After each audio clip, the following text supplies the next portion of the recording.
Bismillahirrahmanirrahim. Assalamualaikum warahmatullahi wabarakatuh. Jumpa lagi dengan saya di Abil Maiwa Channel.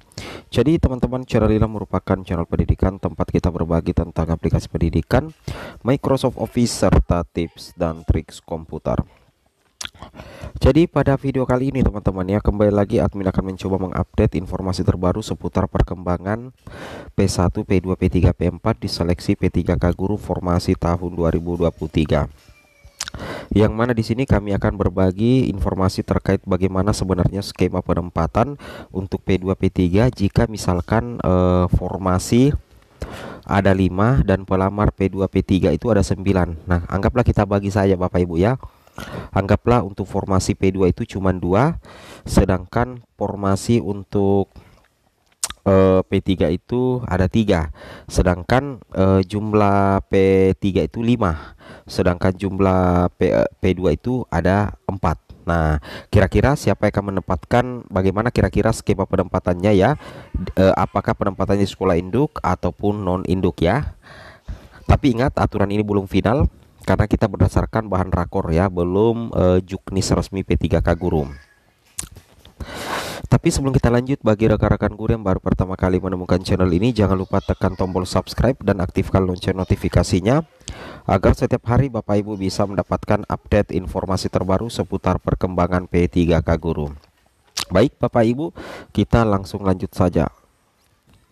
Bapak Ibu tentunya mengetahui ya bahwa untuk seleksi P3K Guru tahun 2023 nantinya itu akan menggunakan dua mekanisme. Yang pertama itu mekanisme penempatan untuk guru lulus PG ya, kemudian seleksi menggunakan CAT untuk THK2. Jadi seleksi menggunakan CAT itu untuk THK2 dan guru honorer negeri ya. Oke, sekarang kita akan fokus bagaimana skema penempatannya. Kita buat saja di sini ya. Misalkan ya, ada sekolah ya, ada sekolah misalkan sekolah A misalkan ya. Ini sekolah A memiliki formasi sebanyak 5 ya, kemudian jumlah P2 nya itu adalah 2, sedangkan jumlah P3 itu ada 7 misalkan ya. Oke, ada 7 ya. Nah, jadi 9 semua pelamarnya, 89. Kemudian di sekolah A itu formasinya 5, itu 2 untuk 3 untuk P2 ya, saya ubah kembali 3 untuk P2, 3 untuk P2. Kemudian cuman 2 ya, cuman 2 untuk P3. Nah, seperti ini posisinya ya. Oke. Nah, bagaimana skema penempatannya? Tentunya P2 dan P2 dulu teman-teman ya, P2 dulu. P2 dulu ceritanya di sini. Nah, P2 dulu ceritanya yang ditempatkan ya. Nah, misalkan kan logika seperti ini, yang berdasarkan urutan itu yang ditempatkan dulu itu adalah P2. Jadi otomatis formasi yang ada P2 ini dihapus dulu, maka berubah kembali menjadi 5 ya. Meskipun 7 guru honorer induknya di sini untuk P3. Nah, oke. Sekarang yang di tes cat dulu adalah P2 Bapak Ibu. Nah, setelah tes cat P2 di sini, dari 2 guru honorer P2 di sini ternyata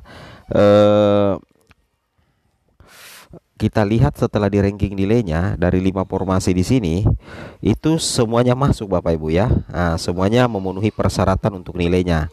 Ya, semua memenuhi persyaratan untuk nilainya ya. Nah, di sekolah A tadi kan 5. P2 ada 2 orang. P3 ada 7 orang. Nah, jadi secara otomatis setelah dites cat di sini P2 ini penempatan semua. Kenapa? Karena anggaplah dia memenuhi nilai standar, nilai catnya, kemudian nilai wawancaranya juga memenuhi syarat. Maka secara otomatis P2 ini mengunci 2 formasi di sekolah A ya. Jadi tersisa 3 formasi lagi. Nah, karena masih ada ketersediaan formasi, maka akan diadakan tes cat lagi. Ya, tes cat ini diikuti oleh 7 orang P3. Nah, setelah diikuti oleh 7 orang P3, diambillah 3 orang ya. Diambil 3 orang,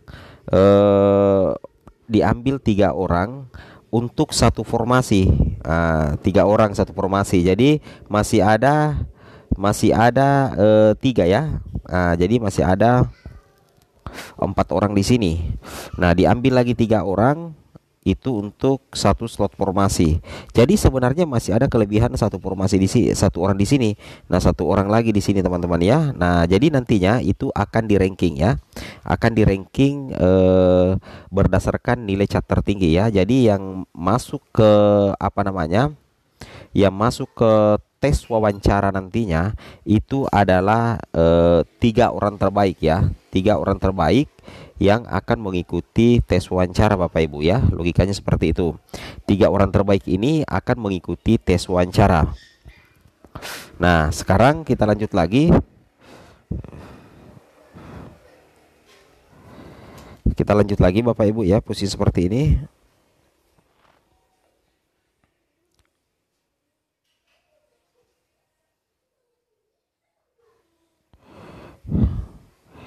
Nah,